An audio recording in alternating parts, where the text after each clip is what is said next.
법장이TV 법장입니다. 오늘 소개해드릴 사연은 사위와 처갓집 사이의 갈등입니다. 예전에는 며느리와 시댁의 갈등이 주로 문제가 되었는데요. 요즘에는 사위와 처갓집 사이의 갈등도 많이 문제가 되고 있습니다. 특히 기존에는 사위와 처갓집 사이의 장모님과의 갈등이 장서 갈등이 문제가 많이 됐는데 최근에는 장인어른, 장모님과의 갈등을 겪고 있고 이로 인해서 이혼까지 생각하는 사연이 많은 것 같습니다. 특히 장인어른과의 갈등도 많아진 것 같습니다. 그럼 오늘의 사연부터 소개하도록 하겠습니다.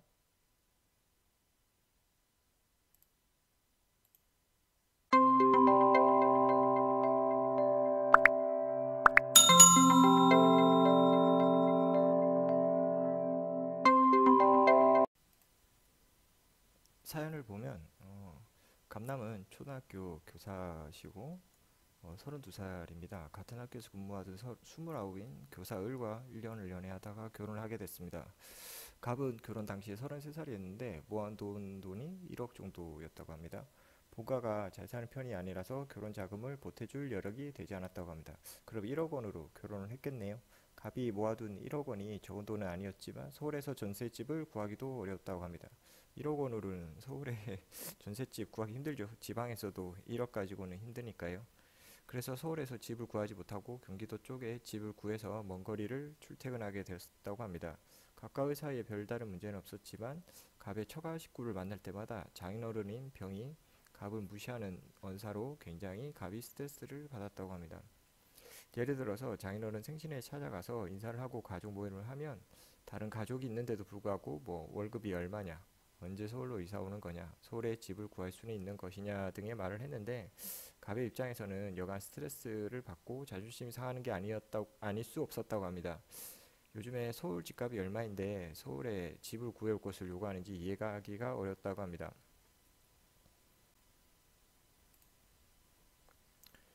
동서지간인 정은 결혼할 때 여유 있으신 부모님께서 서울에 전셋집을 구해주셨다고 합니다. 결국 장인어른인 병이 아마 동서진간인 갑과 정을 항상 비교하셨다고 합니다. 처갓집에 갔다 오면 갑과 을이 항상 크게 다투었고 싸우게 되면 갑과 을의 집을 을은 갑의 집을 서로 처갓집 시댁을 서로 비난하게 됐다는 말인 것 같습니다. 갑은 점차 처갓집에 가는 것을 꺼리게 됐고 결국 연락조차 안 하게 되자 장인어른과의 갈등이 더 심해졌다고 합니다. 지금 결혼한 지 한 10개월 정도인데 더 이상 결혼을 유지할 수 있을지, 지금이라도 정리하는 게 나을 것인지, 만약 이혼하게 되면 재산 분할을 어떻게 해야 되는지, 장인어른 상대로 위자료를 청구할 수 있는지 물어보셨습니다. 일단 사연이 너무 안타깝습니다. 무엇보다 너무 안타깝고, 글쎄요, 1억이라는 돈이 뭐 적은 돈은 아닌데 사실 서울에서 집을 구하기에는 많이 어렵죠. 서울에서 집을 구하려면 매매를 하려고 해도 대략적으로 5억 정도는 있어야 될 것 같고, 전세를 구하려고 한다 하더라도 최소한 3억은 있어야 되지 않을까 싶어요. 물론 5억이나 매매로 5억을 한다 하더라도 괜찮을 집을 구하기는 어렵죠. 조금 외곽일 것이고 당연히 새 아파트는 아닐 것이고요. 5억만 원, 5억이 아니라 한 10억 정도가 있어야 사실 괜찮은 아파트를 구할 수 있는 게 현실인 것 같아요. 전셋집을 구하려고 해도 최소한 3억 정도는 있어야지 어느 정도 구할 수 있는데 1억이 적은 돈은 아니고, 젊은 분들이 33이라고 하셨는데 1억을 구했다는 것만 하더라도, 모았다는 것만 하더라도 대단하시긴 한데 현실적으로 서울에서 집을 구하기는 어렵다고 봐야죠. 물론 남자 교사분의 월급이 어느 정도인지는 잘은 모르겠어요. 대충 한 교사분이 한 5년 정도 근무하시면 제가 알기로는 250에서 한 300만 원 정도 되시는 것 같아요. 근데 또 이 돈을 다 모으는 것도 아니고 생활을 하셨으면 한 달에 한 100에서 150만 원 정도 예금하셨을 것 같은데, 그래도 이게 5년에 1억 원을 만드셨다는 거는 대단하죠. 대단하죠. 문제는 서울에서는 집을 구하기 어렵다는 걸. 그래서 아마 경기도에 가신 것 같아요. 참 너무 안타깝습니다. 사연이 너무 안타깝고, 근데 이게 장인어른 입장에서도 이해는 돼요. 경기도에서 서울에 출퇴근하는 게 쉽지 않고 뭐 아끼는 딸이니까요. 딸이 고생하는 거 뭐 보기 싫겠죠. 뭐 그런 거는 이해가 되는데 글쎄요.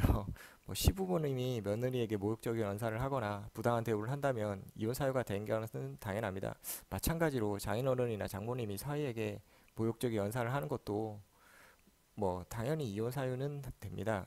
그런데 사연에서 뭐 아내와 별다른 갈등이 없는데도 불구하고 이혼을 고려하신다는 게 참 안타깝습니다.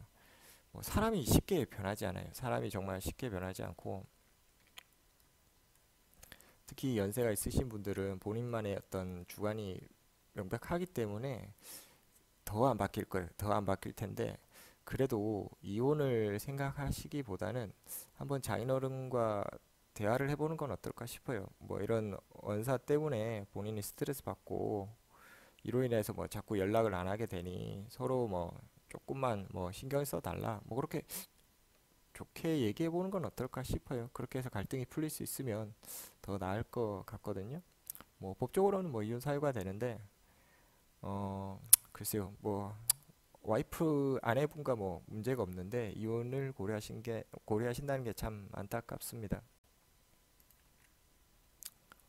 뭐 이혼을 하게 되면 당연히 뭐 장인어른에 대한 위자료 청구는 가능하죠. 가능하고 뭐 가능은 하긴 한데 뭐 가족 간의 일이기 때문에 뭐 위자료를 장인어른한테 직접 청구하기보다는 뭐, 뭐 어차피 아내가 을이니까요. 만약에 이혼 청구를 한다면 각각 을에게 뭐 재산 분할이라 위자료 청구하면서 이 장인어른에 대한 사유를 참작해 달라고 하면 충분할 것 같아요. 굳이 뭐 장인어른까지 뭐 피고로 삼아서 소송을 한다는 건 서로 부담스러운 일 거고 어쨌든 정리를 한다 하더라도 조금 간단하고 서로 조금 서로 상처가 되지 않게 정리하는 게 어떨까 싶어요.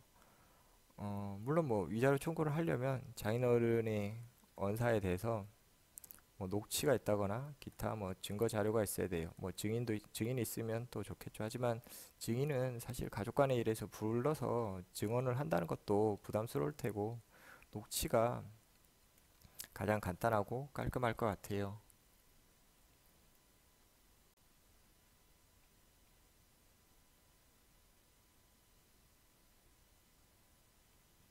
뭐 재산 분할은 크게 뭐 할 건 없을 것 같아요. 1년을 채 안 사셨다고 하면 크게 뭐 재산 분할 하실 건 없고 다만 결혼하실 당시에 서로 가져온 거 뭐 갑이 가져온 뭐 물품이나 뭐 을이 가져온 물품 각자 가져가시는 걸로 뭐 전셋집 구하셨다면 전세 보증금도 아마 갑이 구했을 가능성이 높을 것 같은데 전세 보증금도 뭐 갑이 구했다면 갑이 뭐 을이 구하셨다면 을이 가져가는 걸로 분할하시는 게 가장 깔끔할 것 같습니다. 뭐 소송을 하더라도 마찬가지고요.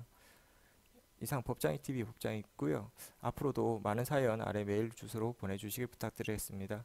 구독과 좋아요 꼭 부탁드리겠습니다.